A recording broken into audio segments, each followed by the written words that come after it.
Hello guys, welcome back to my YouTube channel. Please don't forget to subscribe to the channel and like the video. Coming up on Unkoka on Monday, who reigns.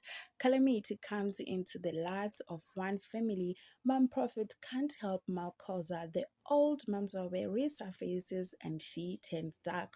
On Tuesday, Izikwama, are they safe? Manzimande's words push Nomkosi towards the edge of the cliff. Ndlovu believes he is untouchable, but the prophets think otherwise. Loazi has the cure for Kapsile's wounds. On Wednesday, the vision.